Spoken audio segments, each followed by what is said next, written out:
¿Puedo dar inicio, Marina? Buen día. Puede comenzar, doctora. Muy bien, gracias.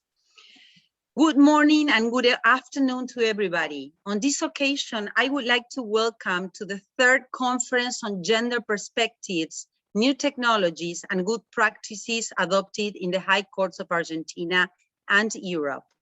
It is an honor to have the participation and collaboration of our Argentinian ambassador in Germany, Mr. Pedro Villagra, to Dr. Knut Messer, Vice President of the District Court, to Dr. Svenja Schroeder-Lomb, Vice President of the Berlin Court of Appeals, and to the prosecutor specialized in LGTBE, Dr. Oswalt Marcus.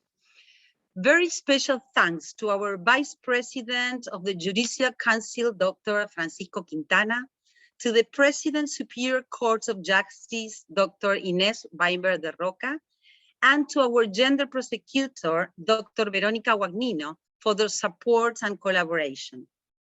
We have received the institutional recognition and the declaration of interest of the Federal Board of Courts and the Superior Court of Justice of Argentina, headed by its president, Dr. Maria del Carmen Bataini. And to end, I want to give a very special thanks to the Association of Women Judges of Argentina for the participation and collaboration, headed by its president, Dr. Aida Tarditi. We will start this forum with the opening words of our Argentinian ambassador in Germany, Mr. Pedro Villagra. Please, Ambassador, go ahead. Welcome. Here. Thank you very much. Well, ich freue mich, diese Veranstaltung mit renommierten Anwälten aus Berlin zu teilen, denen ich für ihre Bereitschaft danke, diese Kooperation zwischen unseren beiden Ländern umzusetzen. And then it follow auf English. It is a privilege for me to say a few introductory remarks on this conversation between high officials of the judicial systems of Germany and Argentina on the role of the judiciary on gender perspective and new technologies and the good practices on these matters adopted by courts of law. I would like to commend the initiative of Dr. Gabriela Busellini, Secretary of the Prosecutor's Office, Public Prosecutor's Office of the Autonomous City of Buenos Aires, on planning this event, and thank Dr. Svenja Schroeder-Lomb, very especially Vice President of the High Court of Berlin, for her receptivity to it and the invaluable help she provided by identifying experts, German experts who could participate in this conversation.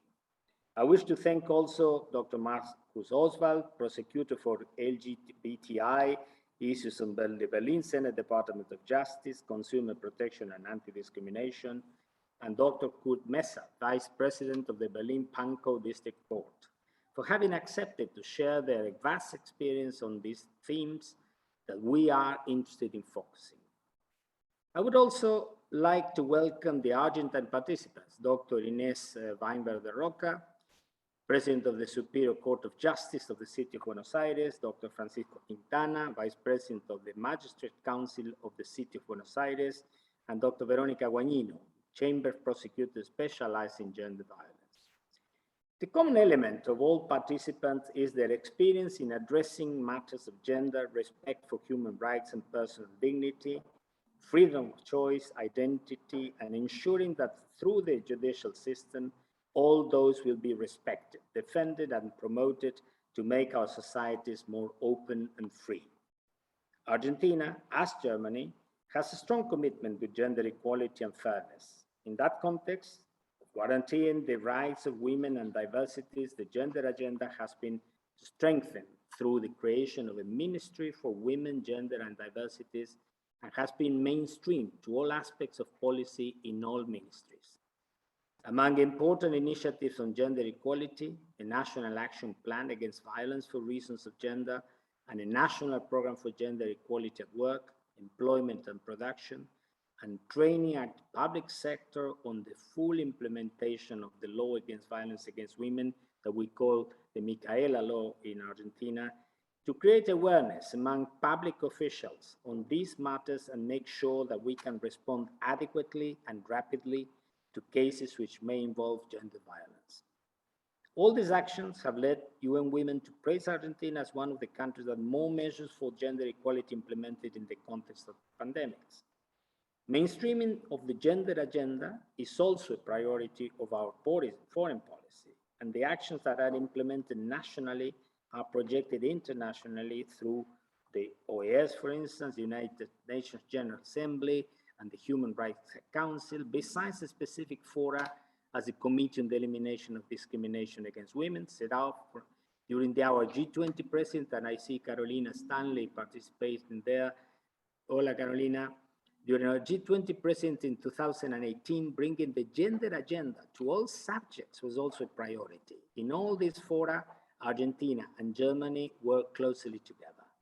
We have also promoted and encouraged discussion and action on how to best advance these issues in FAO, UNESCO, the UN Economic Commission for Latin America and the Caribbean, ECLAC, or Mercosur.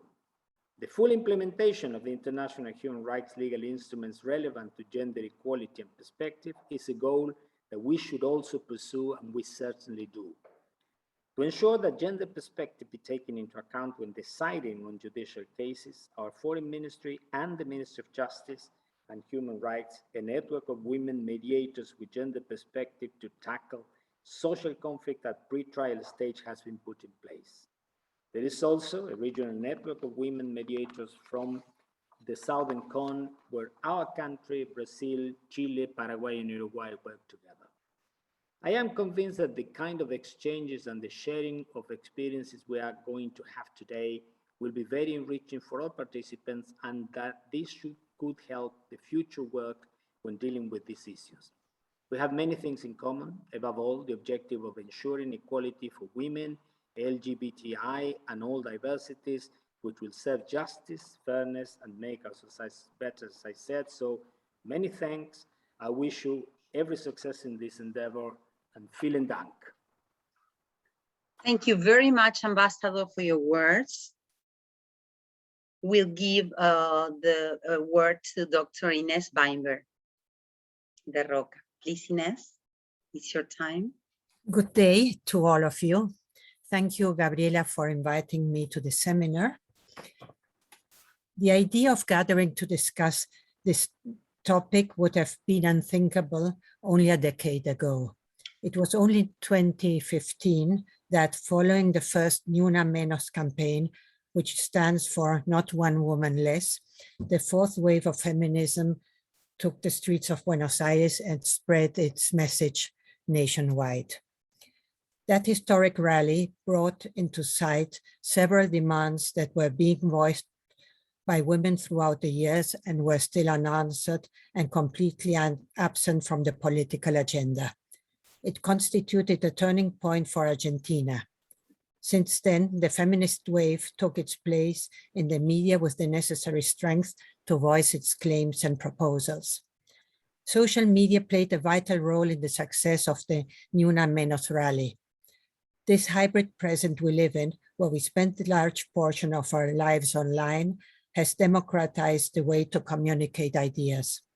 It is no longer necessary for any political movement that wants to express an idea in a public place to turn up in the news and reach the traditional media in order to gather support. Social media, hashtags, contacts, and acquaintances have become the way to multiply and broaden any call into action. The use of new technologies as a tool to further promote those causes that belong to the public debate has served its purpose to gain attention to gender issues and allowed it to be the source of new legislation and public policies. Still, these are only the first steps. Gender issues such as gender violence or gender disparity at an institutional level are now visible, but there is a long way ahead of us until all those topics branded as gender issues reach the entire society beyond the feminist collective. Though important, visibility is not enough. It is essential to issue rules and regulations as well as to provide the support to equality of genders and gender views from the different state authorities. In 2019, the Argentinian Congress enacted the law known as Micaela. It sets a legal mandate for every person working in any public office, where it is in the executive, legislative, or judicial branch, and regardless of level or rank, to attend seminars on gender issues and violence against women. The seed that prompted this law was the social reaction to the femicide of a girl called Micaela Garcia, who was raped and murdered in 2017 in the province of Entre Rios. The person convicted of committing such a terrible crime had been released on parole after having completed part of his sentence for having sexually abused 2 women in the past. Micaela's law instructed the Ministry for Women, Gender and Diversity as the enforcement authority to coordinate seminars and to present yearly reports of the result of these seminars. The report for 2020 shows that there is a similar level of compliance all through the different areas of government. It points out that the goal sought by Micaela's law is to put in the spotlight the political and institutional decision to incorporate a view sensitive to both gender and diversity within the state through training and workshops provided to its agents, employees, and public servants. Gender issues are not limited to violence against women and girls. While it is evident that tackling violence is central and key for any public institution, this legislation clearly promotes an equal society free from any form of gender-based violence. The seminar's approach is set from a feministic perspective, which challenges the state to face an institutional reconfiguration and the critical review of everyday practices within government. The seminars reflect on the necessity to critically eradicate any sort of stereotypes, prejudices, and cultural and social practices based on old ideas in order to deconstruct those biases. The 23 provinces and the city of Buenos Aires have expressed their support and commitment to the terms of the law. The Center for Judicial Training within the Supreme Court of the City of Buenos Aires organizes the seminars for judges, officers, and employees. In order to reach a large number of officers and employees, the seminars are online. A special program designed for judges was approved in 2020. The contents of the special edition were thought and proposed by Judge Alicia Ruiz, a member of the Superior Court of Justice of the City of Buenos Aires. Judge Ruiz is a renowned expert in gender issues. During its 2 editions, 58 judges participated in the seminar. And so far, approximately 3 people have enrolled in these seminars. Let us consider for a moment what reality shows. While the world is not fair and does not present equal opportunities for men, it is significantly worse for women. In several countries, male supremacy, discriminatory division of labor, and the subordination of women presents itself as issues that challenge gender equality as a genuine human right.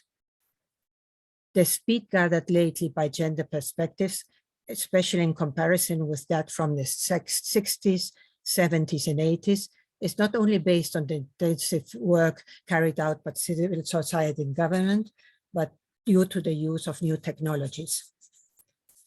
Proposals originated in Poland or Turkey are rapidly embraced by women in Argentina, Brazil, or Spain.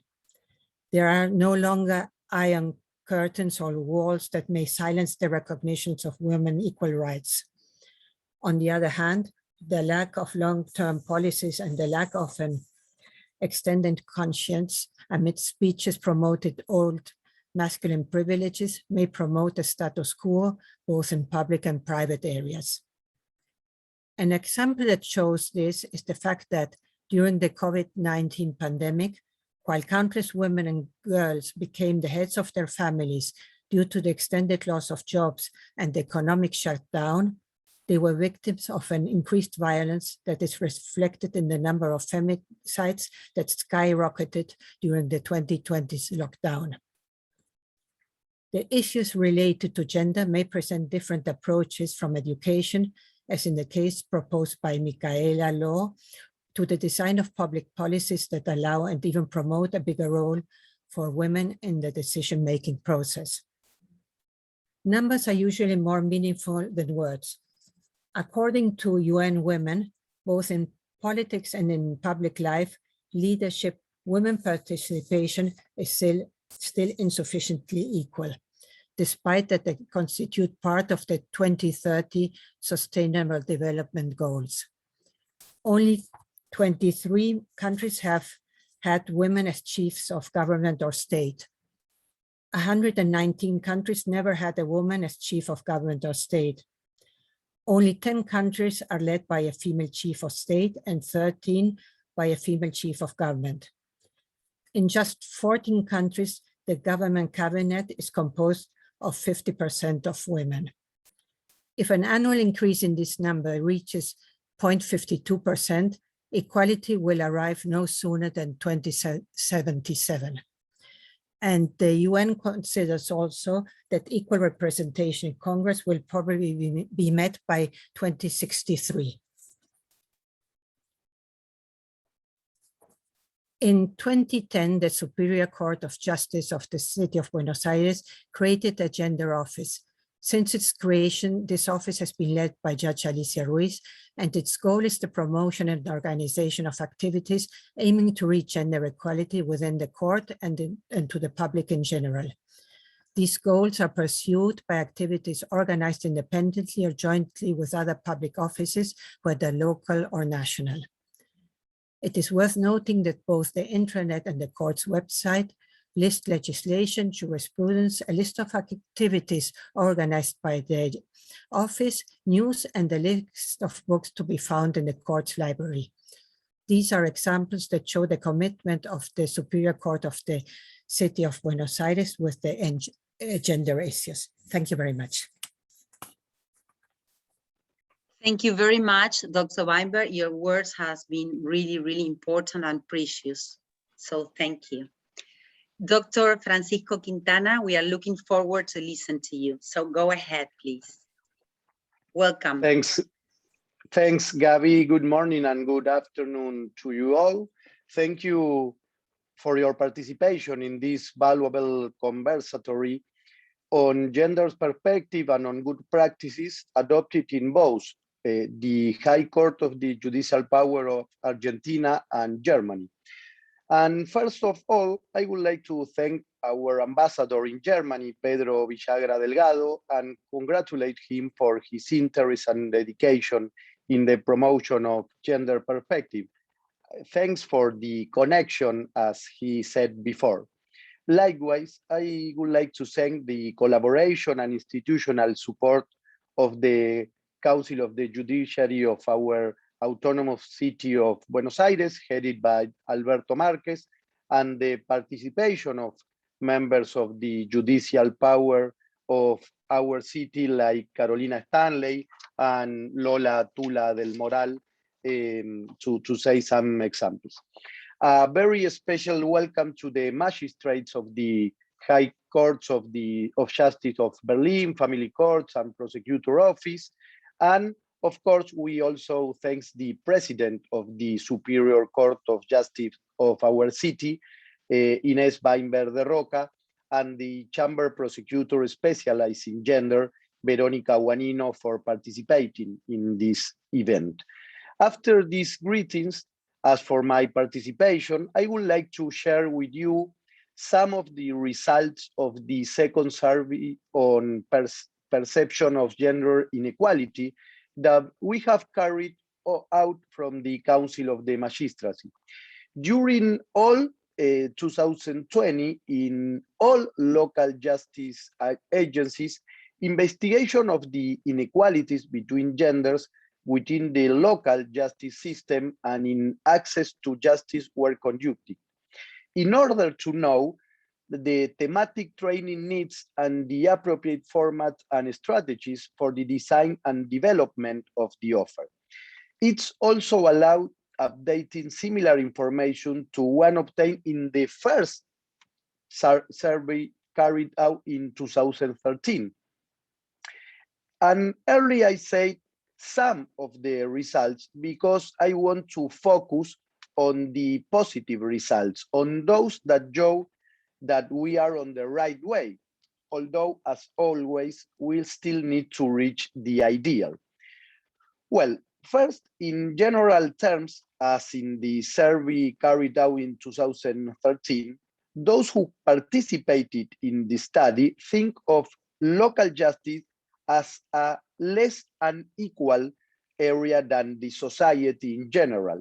In addition, it revealed a significant consensus, more than 9 out of 10, regarding the need for justice to play an active role in eradicating inequality based on gender. Second, regarding the trainings, the result shows the following. For 69% of the responding, they declared that to know the training offered by the judicial power in compliance with current regulation on the prevention of gender violence, as Ines said before, including the Micaela law. But in comparison with previous measurements, participation in gender training increased 22.5%. The higher level of education, the more training in gender matters. 76.5% of the respondents consider training to be very important. And this perception are the result of an institution with a very active behavior on the prevention of gender violence. The Gender in Justice Observatory of the Buenos Aires city work a lot on this topic. In deep analysis were made and results were published through the quarterly newsletters. Some of them were immediately transformed into proactive actions, such in the case of gender training for the judiciary, which took the form of a permanent program on gender and law regarding Micaela law that we have carried out in collaboration with the Judicial Training Center.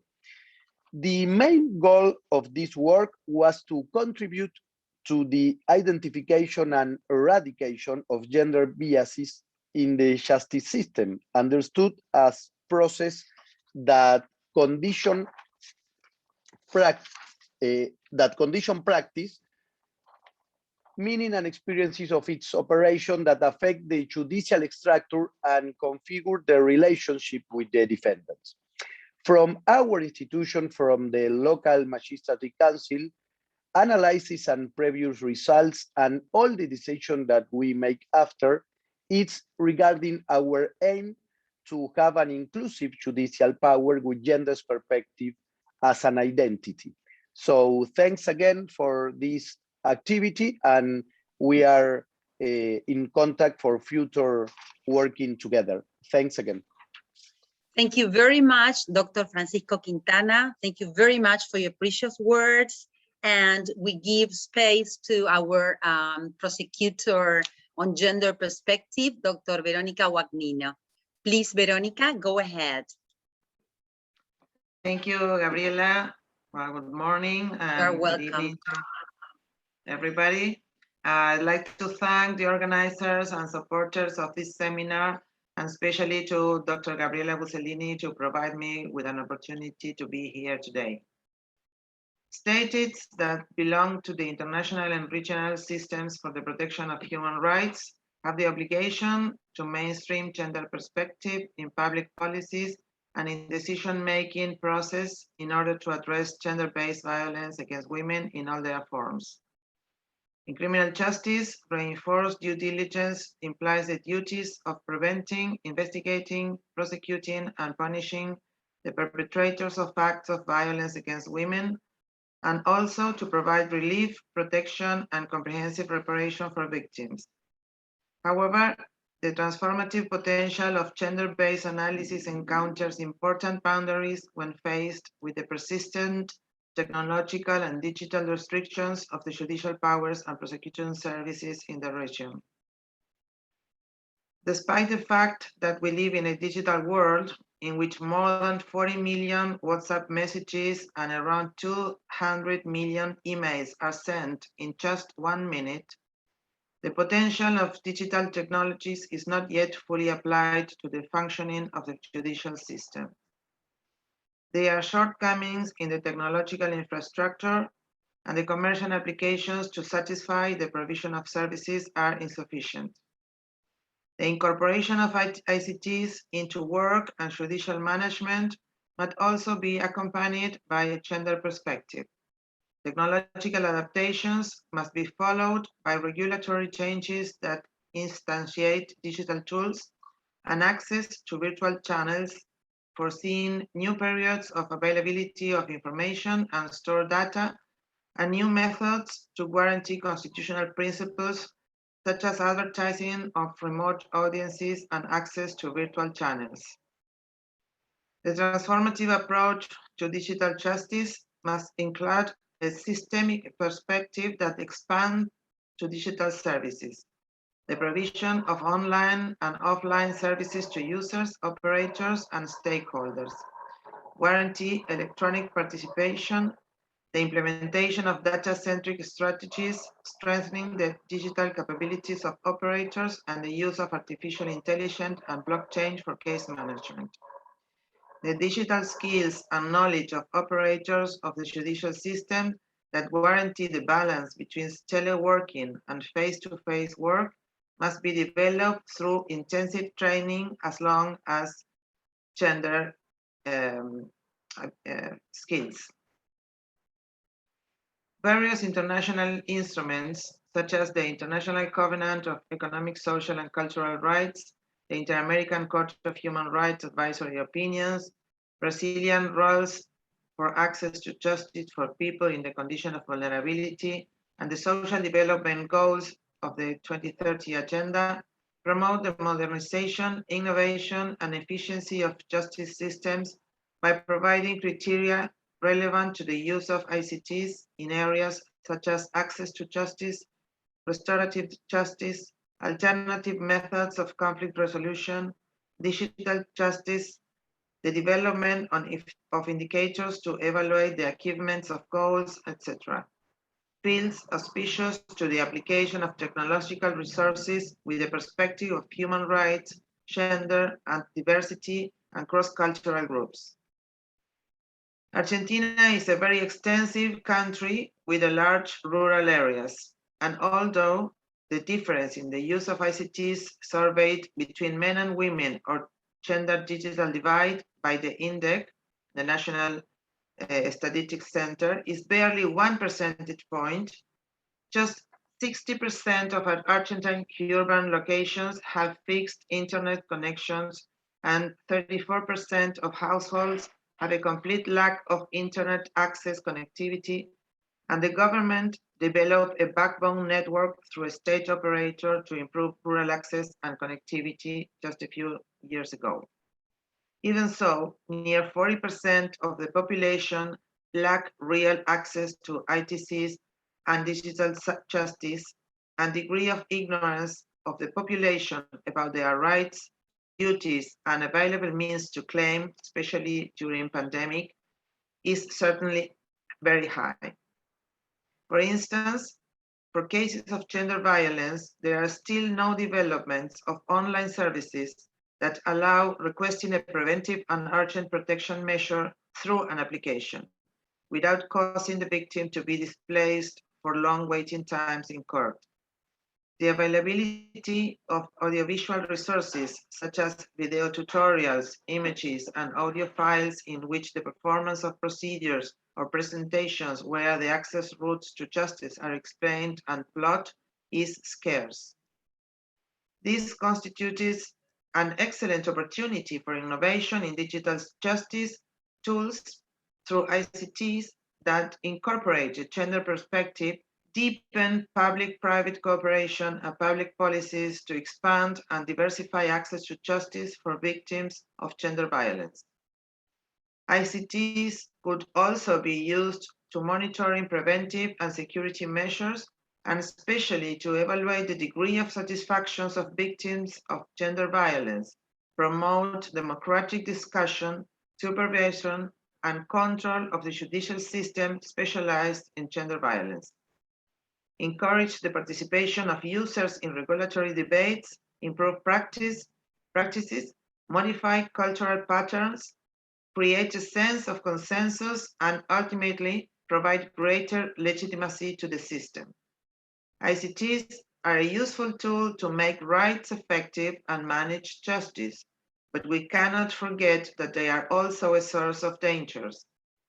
The attributes of violence through technological and digital environments currently enjoy the same benefits as other forms of violence against women, enhanced by the intersection of different types of online discrimination. They are generalized. They mainly affect women, kids, and girls in different ways.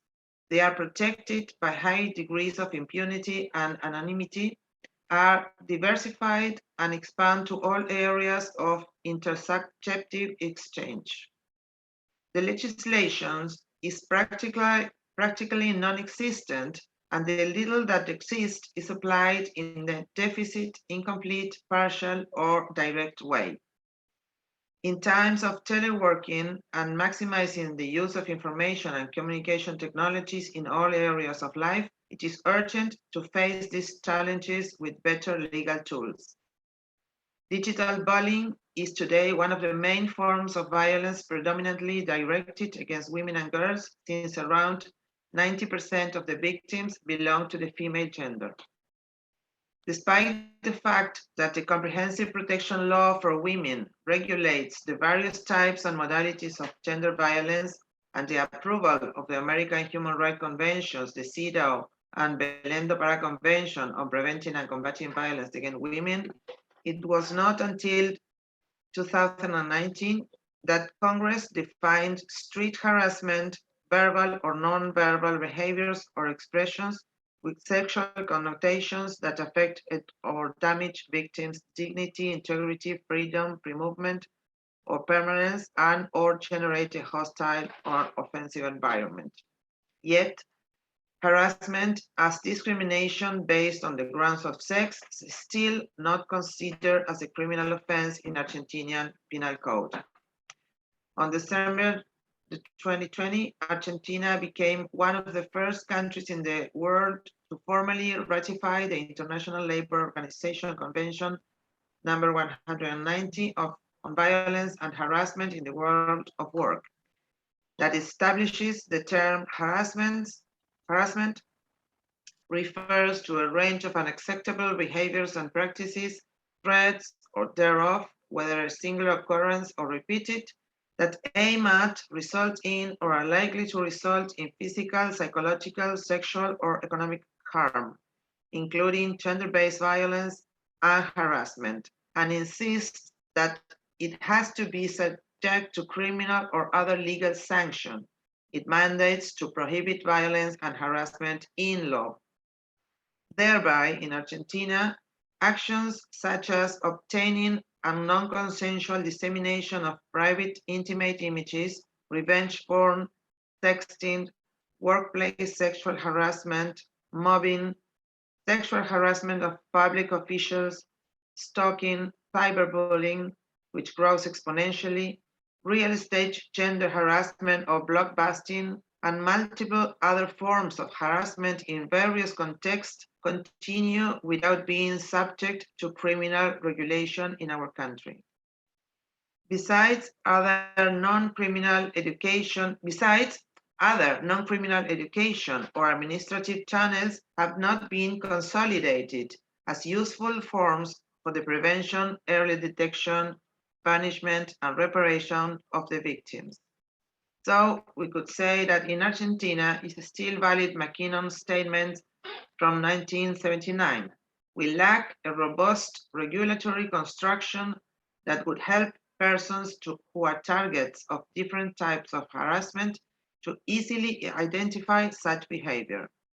Just in some jurisdictions in our country, such as the city of Buenos Aires, some of these forms are repressed as contravenciones, that's to say, an administrative offense through a tautological definition that is not complete or exhaustive. Only grooming and the distribution and possession of images and videos of children with sexual content were incorporated to the penal code as a crime. On the other hand, the multiplicity of procedural regulations, the various modalities in obtaining evidence, and the varied practices for decision-making in a federal system such as Argentina also conspire against the efficient and effective management of cases of gender violence when they verify interjurisdictional situations many times, for example, protective measures or digital gender violent cases. Extensive use of ICTs for the innovative design of digital tools that would also generate communication channels to facilitate and stimulate dialogue and cooperation between the different jurisdictions could provide greater uniformity in the treatment of cases. Last but not least, the Argentine legislature must update the civil and criminal procedural laws, since they still do not specifically and exhaustively regulate the application of new technologies to judicial procedures, still tied to 19th century systems of physical evidence. The regulations in force that provide for the interception and monitoring of telephone and telematic communications are deficient. The use of biometric parameters for the identification of people, protection and monitoring measures through geolocation devices that regulate the obligations of peoples and companies to provide services or that store communications or data, among others. This has generated forensic practices that could be at odds with constitutional guarantees, and controversial rulings abound on the power of prosecutors to request reports and other measures without a court order. Ultimately, this affects due process, causes conflict, causes delays, and favor niches of impunity in cases of gender violence. A human rights approach and a gender perspective applied to the design of public policy would maximize the use of technologies at the service of prevention, investigation, and reparation of gender violence. Technological development of ICTs must also be used for multidisciplinary research, measurements, and surveys on violence on the basis of gender against children, youth, women, LGBTQI+ community, and so on. EALAB Institute at Buenos Aires University is leading research on violence against women, especially with regard to the extent, forms, consequences, and predictors of violence. This also serves to engage the private sector to effectively tackle the root causes of sexist violence online and to stimulate greater cooperation between the public and private sectors to find ways to prevent and combat violence against women and repair its dire consequences through multifaceted strategies in which justice is within the reach of all people. Thank you for listening. Thank you very much, Dr. Bonilla. Your information has been really, really important for all of us. Guten Abend alle Guides. Willkommen zur Diskussion über Agenda. In gute Institutpraxis. Ich sehe an Ihre die, es waren von Kollegen in Deutschen zu hören. Danke fürs Mitmachen. I'm sorry for my pronunciation. Dr. Marcus Oswalt, welcome. It's your time. Please go ahead. With pleasure. Can you hear me? Yeah, perfect. Perfect, okay. Perfect. Buen día, estimado embajador, querida Gabriela, estimados participantes. Muchas gracias a todos por permitirme hablar aquí hoy. Me siento honrada, si me lo permiten, dar mi conferencia en inglés. That's why I'm gonna talk in English from now on, because I think my English is much better than my Spanish. Allow me to Go ahead. screen share my presentation, which I have prepared. I hope it's visible for everyone. Just give me a Yes, thumbs it's up. perfect, Marcus. Perfect. Perfect. Okay. Perfecto. Muy bien. Great. My name is Marcus Oswalt. I'm a prosecutor in Berlin, have been working in this function for now, I would say about 11 years. And since 2014, I am also, in addition to that, I am a liaison officer or spokesperson for LGBTIQ issues. In Berlin, our prosecutor's office, it's the only prosecutor's office in Germany so far. Only Leipzig has started just recently a project. They are trying the same thing. For many years, we have been the only one who are prosecuting hate crimes against LGBTIQ and in a specialized way. Before I go into the details, allow me to say that the time frame today is limited. The presentation, if I go in depth into the backgrounds, what we do, why we do it, and how we do it, takes about 2 hours, including Q&A. So today I can only give you an idea of what we are doing. But if any of the esteemed participants of this event is interested, I will give you my email address in the end, and we can get into contact. In 2017, I have been honored to have been invited by the US State Department to a congress which was held in Lima, Peru, where I met many representatives from NGOs, but also detectives and prosecutors from all over the world, mainly from South America, Latin America. And it was a great thing, and I'm always available. So hit me up. You will get my email address in the end. So I chose, as you can see, the iceberg as a symbolic picture for our work. We have one problem, which is, of course, you can say it's a parallel problem in other areas of crime, but with LGBTIQ hate crimes, it's a severe problem, and this is underreporting. And that's why I chose the iceberg, to show that there are, at least that's our estimation, there are many more crimes committed than are being reported. And we asked ourselves why that is. But first of all, let me show you numbers. Just a second. I have to, yeah, there we are. The statistics, they go up until 2018, but the numbers are pretty much the same today. As you can see in the upper line, our PMK is politically motivated crime statistics, which includes almost every crime that has been reported to the police in all of Germany, shows just about 300 cases of LGBTIQ hate crimes. Oh, by the way, before I forget to mention, I think everyone knows what LGBTIQ means, but I can just shortly decode the acronym. It's lesbian, bi, lesbian, gay, bi, transgender, or transsexual and intersexual. So those crimes are hate crimes that are directed against someone because of their sexual orientation or gender identity. So throughout all Germany, we had 300 cases in the statistics. But in Berlin alone, we had, as you can see in the end, in 2018, over 200. In 2019, we had also over 300 cases, which would mean that in whole Germany, and there are, I would say, roughly about 80 million inhabitants, all those crimes would have been committed only in Berlin. It can't be, of course not. We have many more major cities throughout Germany.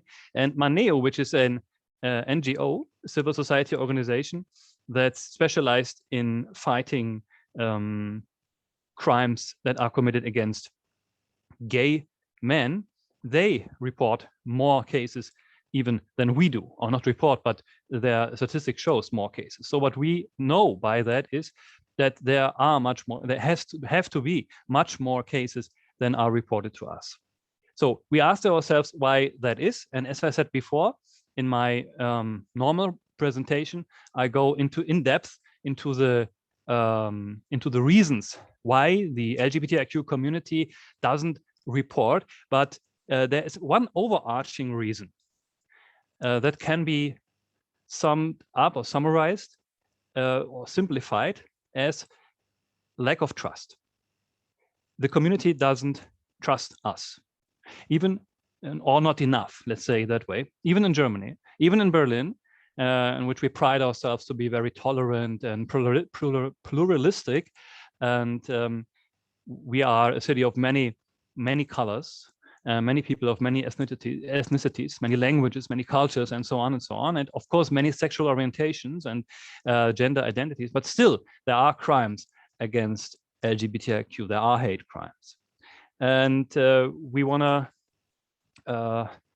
crack that case. We want to increase the trust, and that's why we developed a so-called 3 columns approach.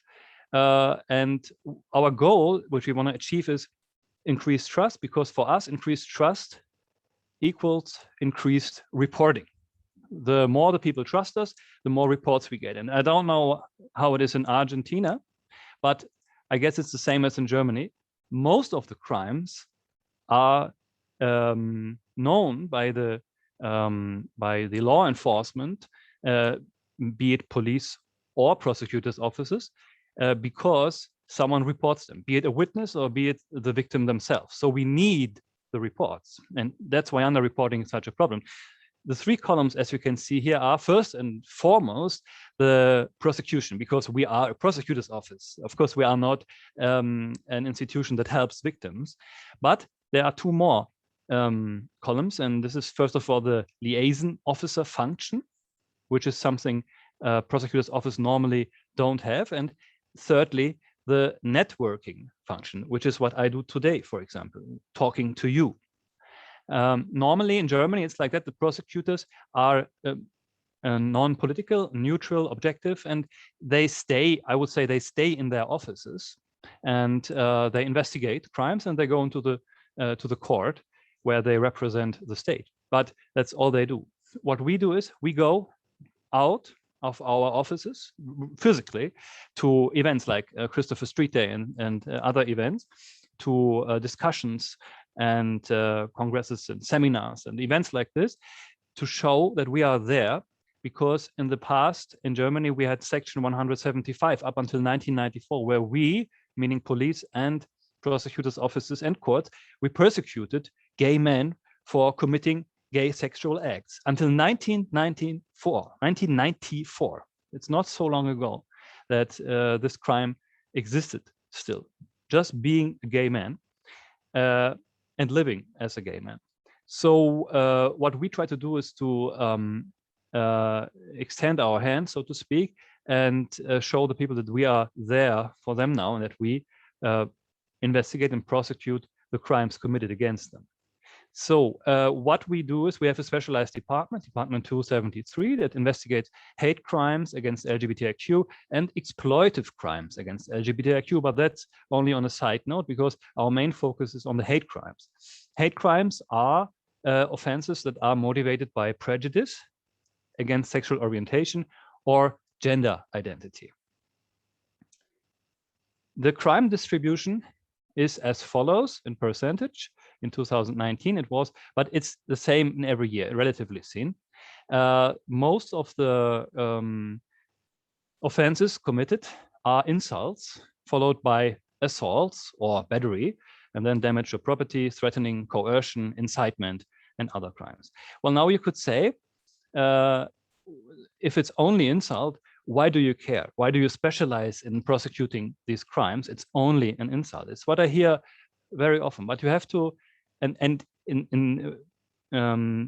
concerning or regarding this problem, I really go in depth with case studies I show in my presentation I talked about before. But to make it short, there are insults that are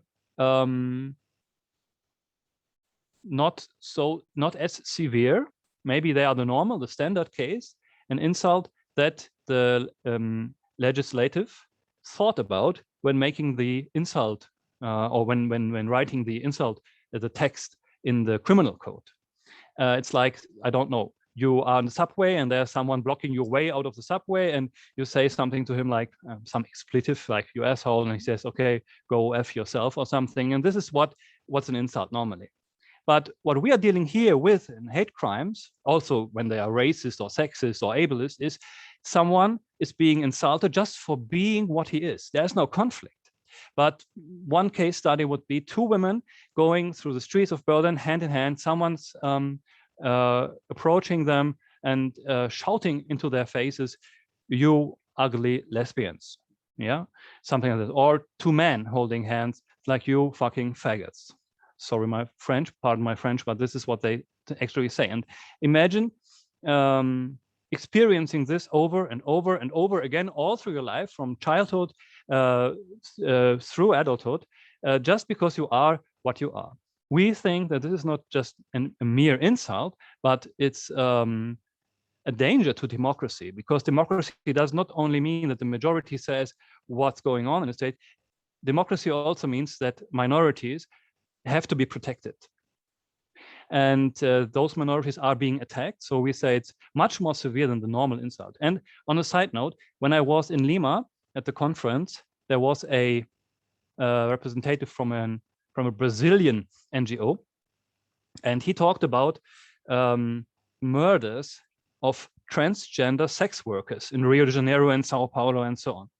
Those people are murdered over there. And of course, it's much more severe than an insult, but insult is the ground on which murder can bloom. So we want to prevent that from happening.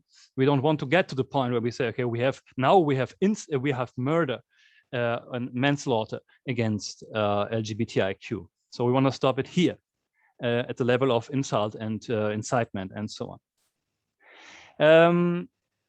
Concerning the first column, the specifics and handling of our cases, we were concentrated, specialized, and victim focused.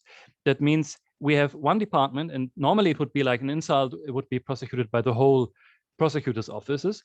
But in our case, it's we have one specialized department that's focusing or concentrating on those hate crimes. And they have background knowledge about the subject matter, and they work with a special sensitivity, which is necessary in these cases. And they are victim focused insofar as there's a deviation in the normal or regular approach, because in Germany we have these crimes I talked about, insult and damage to property and minor assault and stuff like this.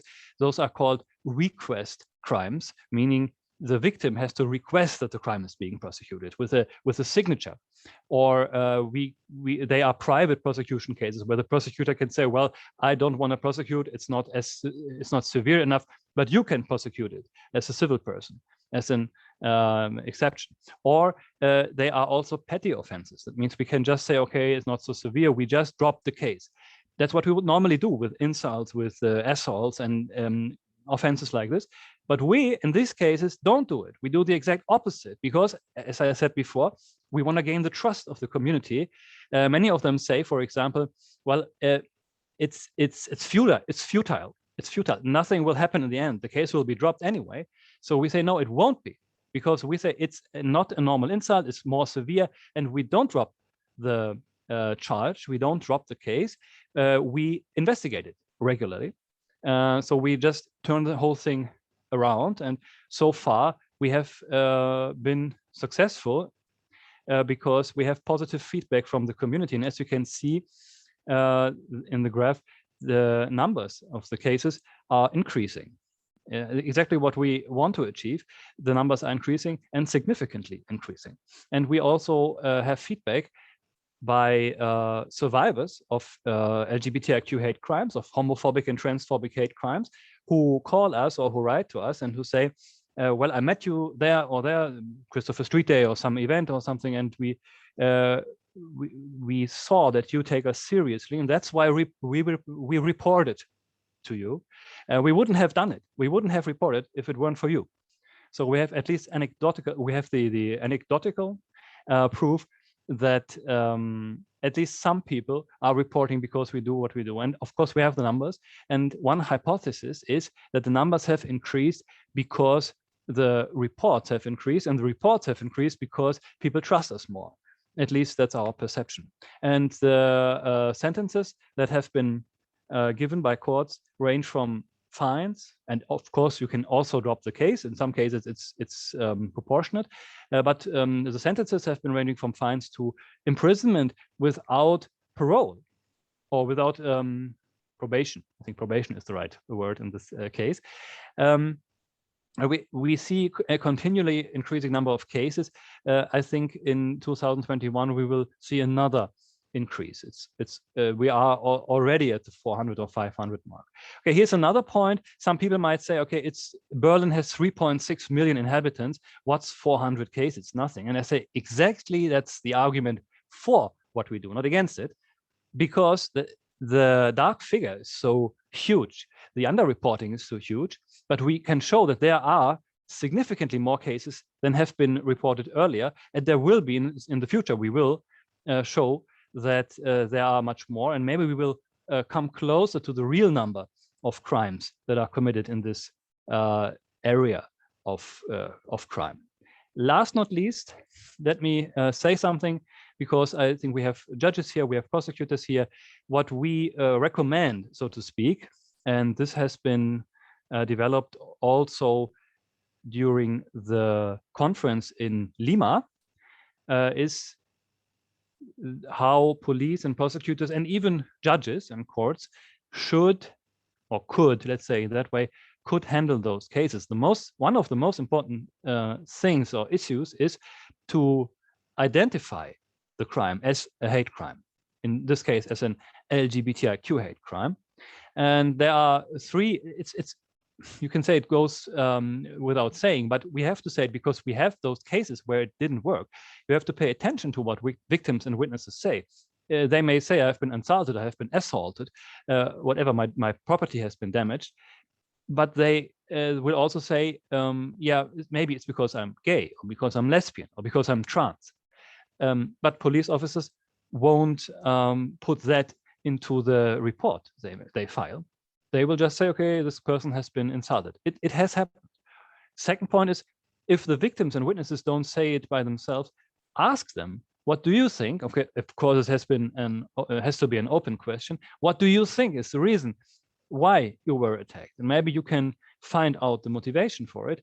And of course, there are, as I said here, I don't know if it's the right wording, objective signs, meaning things you can see from the outside that can point you to the motivation, like LGBTIQ symbols on clothes and body, or remarks of the perpetrator, even what he said while committing the crime. And of course, time and place of the offense. For example, if you have a side street and the main street, there is a Christopher Street Day parade, and on the side street there is a victim who has been beaten by someone. It could be that it is in relation with this LGBTIQ event. It doesn't have to, but you should at least be aware of it, that it could be. And last not least, in Germany, in Berlin, there is an incentive for police officers as well as for prosecutors to look out for these or to identify those cases, because if they do, they can just close the case for them, so to speak, and send the file to the specialized departments we have. We have a specialized department at our police offices in Berlin, and we have a specialized department, as I said, in our prosecutors' offices, so they don't have to work in these cases anymore. And maybe it's an incentive to look out for it. That's all for now. I rushed through it. I hope you could understand me, because I tried to put as much in it as I could within the time frame. Thank you very much for listening. And as I said before, hit me up. LSBT, it's a German acronym for LGBT, at sta.berlin.de. And be it online or in real life, I'm always happy to give my presentation in depth and talk to you. It's a very interactive presentation where we can get into talking about the different approaches and issues and all the problems we have. And I'm looking forward for that. Thank you very much. Thank you very much, Dr. Oswalt. It's been very, very, very valuable and moving, all your information.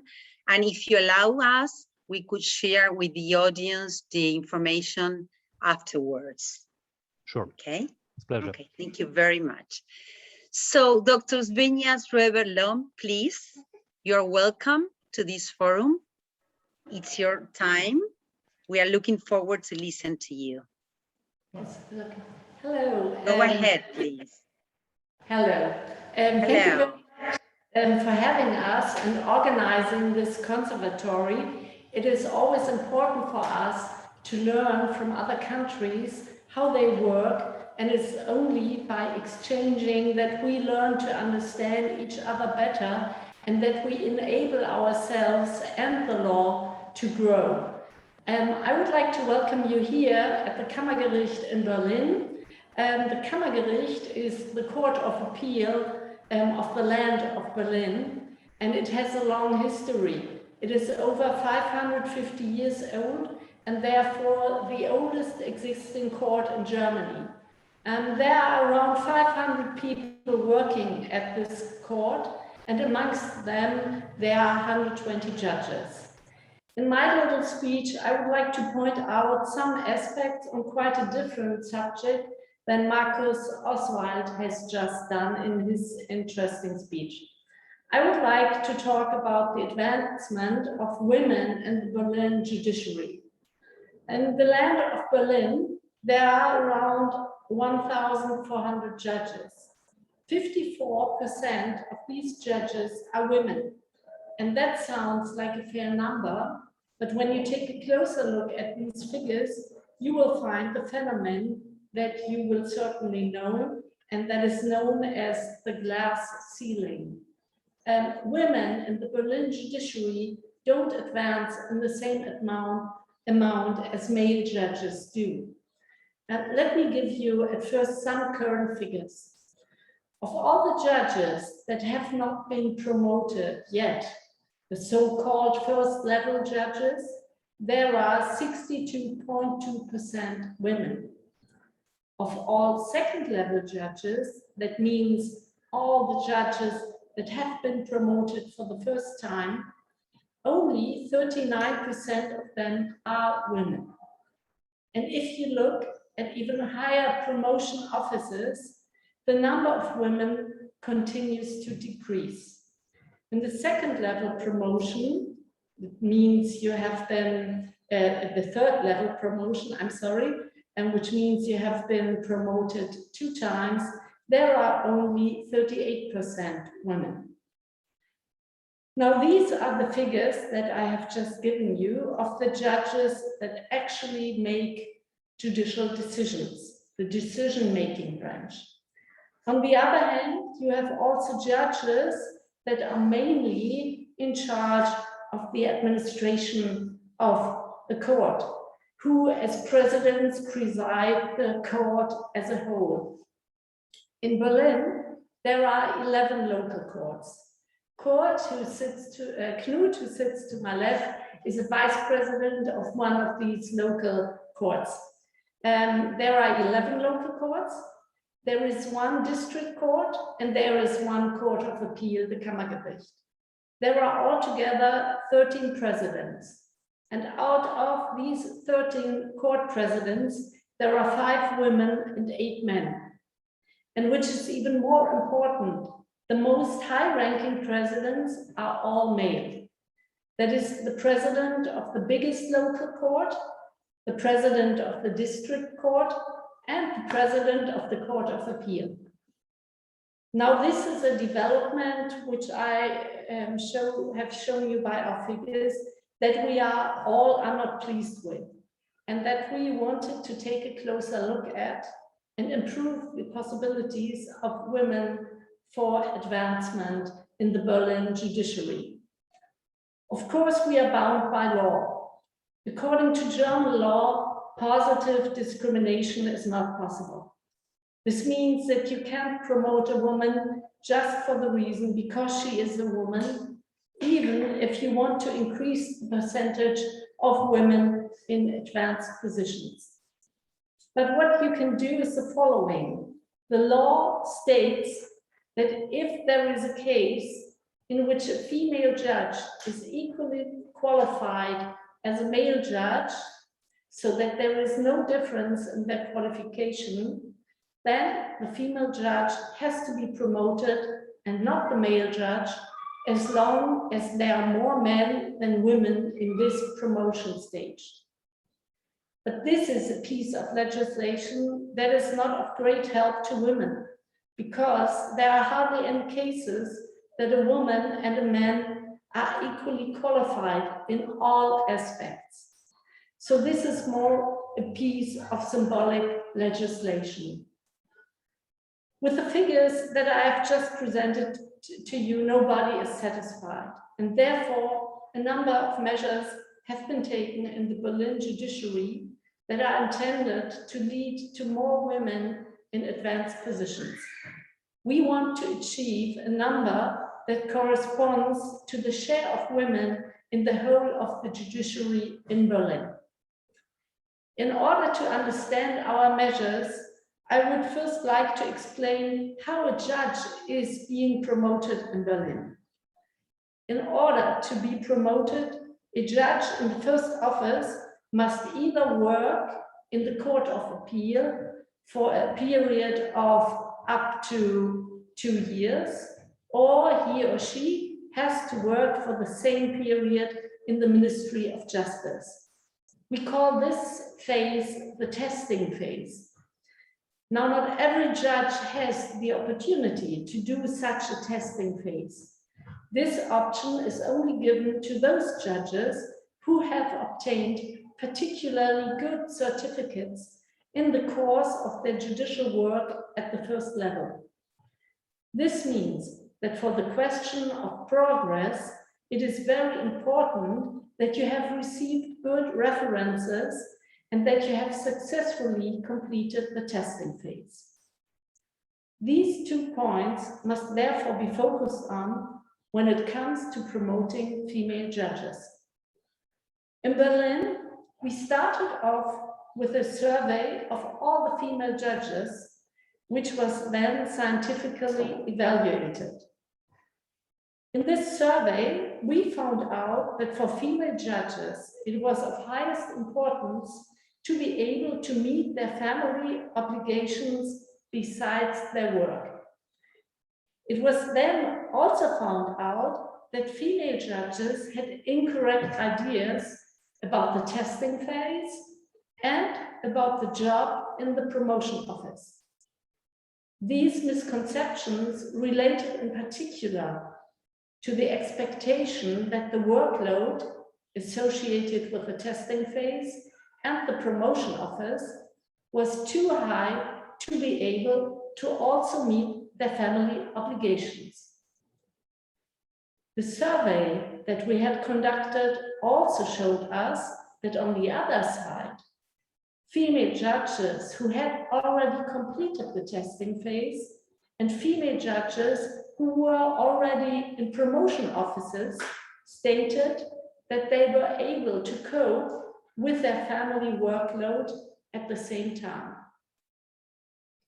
So it is therefore important that female judges get a clear and accurate impression of the workload in the testing phase and in the promotion office. Because of this, we have started regular information events in which female judges who are currently in the testing phase also share their own particular experiences. This is the idea of role model that, as we hope, will help to increase the number of female judges who apply for the testing phase and for a promotion office. Since not only the testing phase, but also the certificates are of particular importance for a promotion, we have started to take a closer look at these certificates and work out a gender table of grades.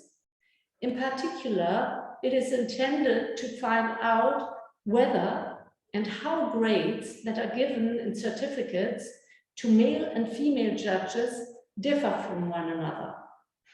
We have only just started this investigation, and this investigation will cover a period of 5 years of certificates, so therefore there are no results yet. But we have also taken other measures. We have set up various mentoring programs that ensure that young female judges who are in the first office are in regular informal contact with female judges who are already in the promotion office. In this way, young female judges come into close contact with role models. They meet regularly on an informal basis and have the possibility to discuss their special challenges with someone who has gone through this before. The experienced female judges can all pass on their experience to the young colleagues. For female judges who we already see to have potential for future promotion offices, we have set up an official mentoring program that is linked to a series of advanced training courses.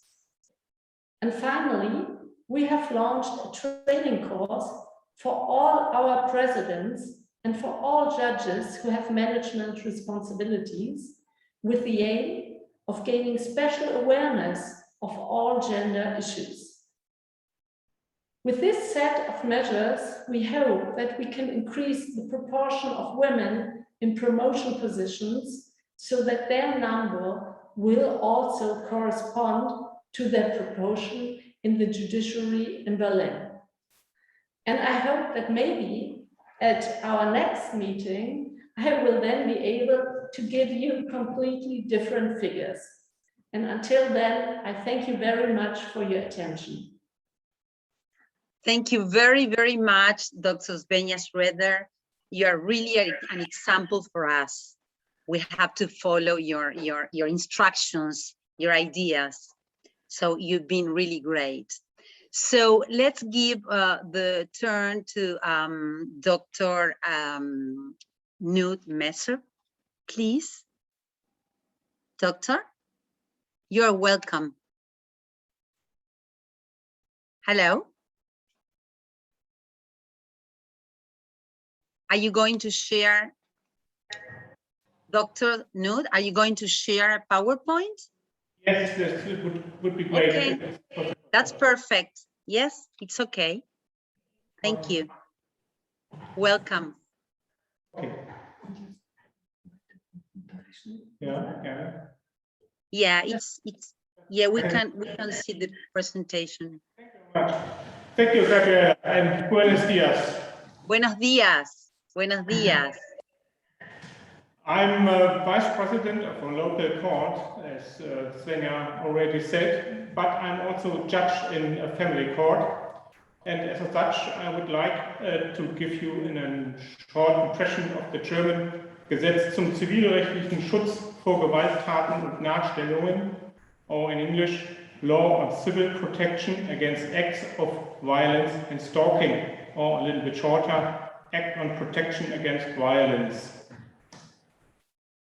First, I will briefly explain the background of the regulation and its scope of application.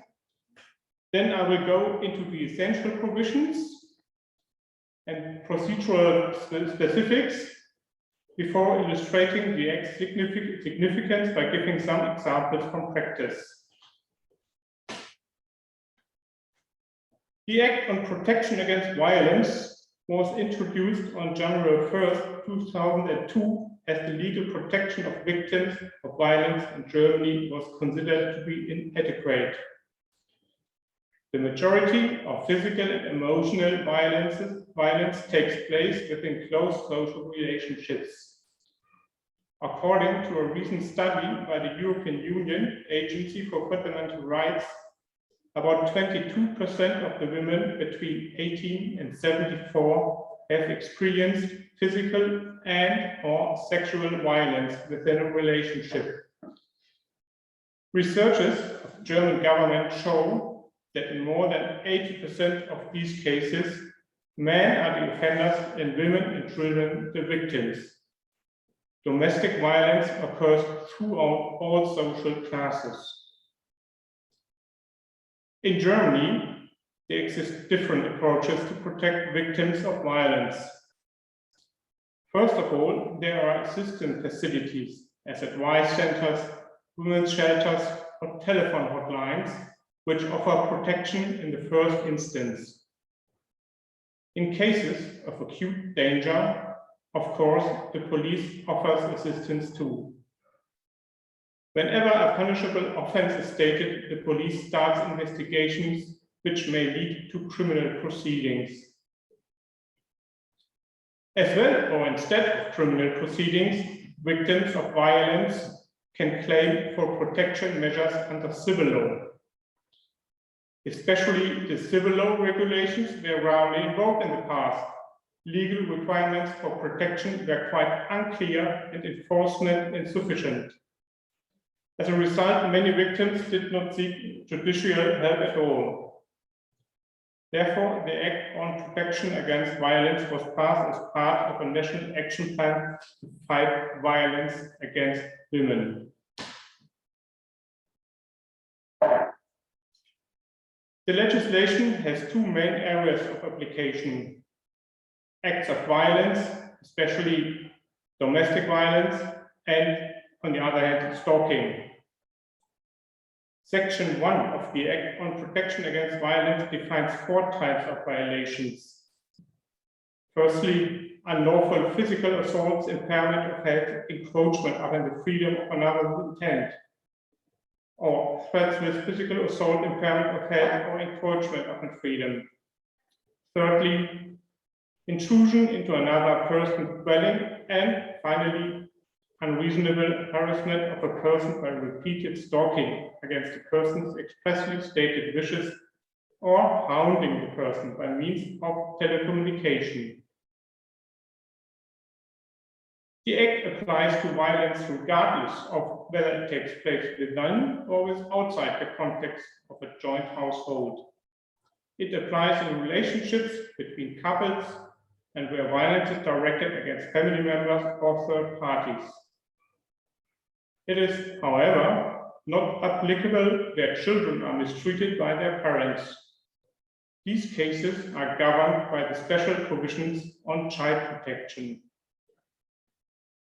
The importance of stalking has considerably increased within the last few decades, especially due to technical progress.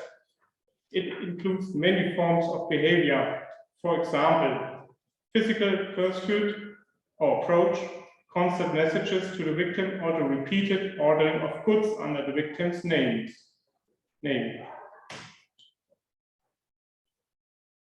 Different protective measures can be ordered by the court. The violent person may especially be prohibited from coming within a certain proximity of the victim's dwelling, from visiting places frequented by the victim, for example, the victim's workplace, her or his children's kindergarten or school, or leisure facilities. The violent person may also be prohibited from making contact with the victim, which is by any means of contact, including telephone, email, letter, WhatsApp, etc. Furthermore, he or she may be prohibited from meeting the victim, and if a meeting happens coincidentally, the violent person is required to leave without delay. Another element of the Act of Protection of Violence is Section 2 on the allocation of home. If the violent person and the victim maintain a household jointly, the victim may have sole use of the dwelling, at least for a certain time, even if he or she does not have a tenancy agreement. The sole use of the home by the victim can only be a permanent solution if the victim has sole rights to the home. For example, when he or she is the sole tenant or owns the dwelling. Where both are jointly entitled to the home or only the violent person is, The allocation has to be limited in time. If the victim is not entitled to a home or only together with the violent person, he or she has to pay a financial compensation for the use.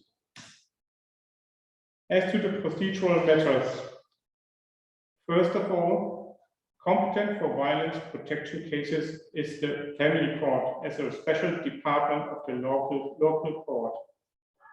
An important requirement is that proceedings only begin with an application by the victim.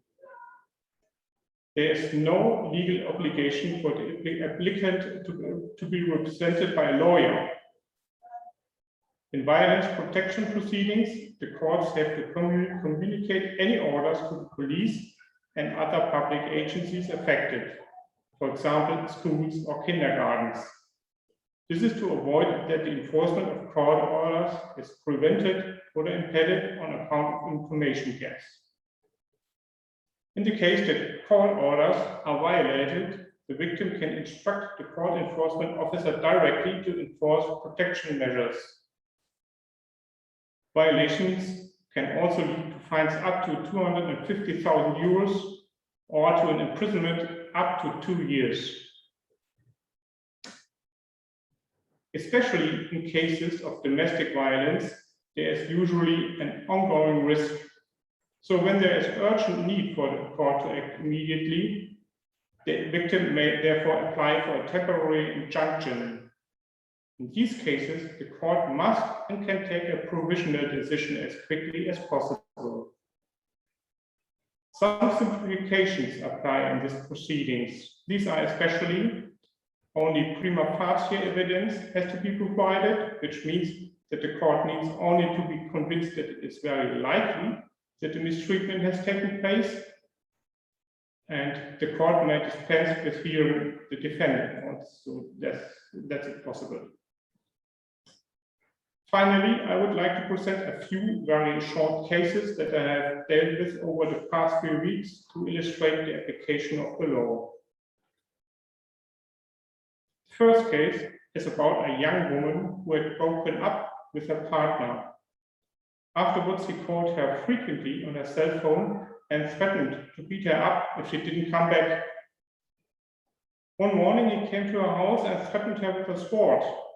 This very day, the woman applied for violence protection proceedings. The man has been prohibited to approach her or her dwelling and to contact her by any means. In the second case, a 30-year-old single mother had been in a relationship with a slightly older man. After a few weeks, the woman and her 8-year-old son moved into the man's flat. After about a year, the relationship worsened and the man began to threaten the woman. One day, he was drunk and beat her up. On her request, the woman was assigned an apartment for her and her son's sole use. A 24-year-old woman who, after her parents' divorce, had grown up with her mother, broke off contact to her father and informed him that she did not want any contact anymore. The father, however, didn't stop writing her letters and calling her. He finally came to her apartment to leave notes on her door. The daughter applied for a ban on contact, which was issued by the court. The last example is about a young woman who was politically active as a blogger. One follower started writing her messages on Facebook like "I love you" or "one day you will be mine." When she didn't reply, he started insulting her with increasing frequency. His messages also contained threats like "you should be careful not to be raped by someone on the street." The woman applied for violence protection proceedings. The man has been banned from contact in person and on social networks for 6 months. And that's all. Thank you very much for your attention. Muchas gracias. And if I can close this one. Yeah. Thank you very, very much, Dr. Nutt.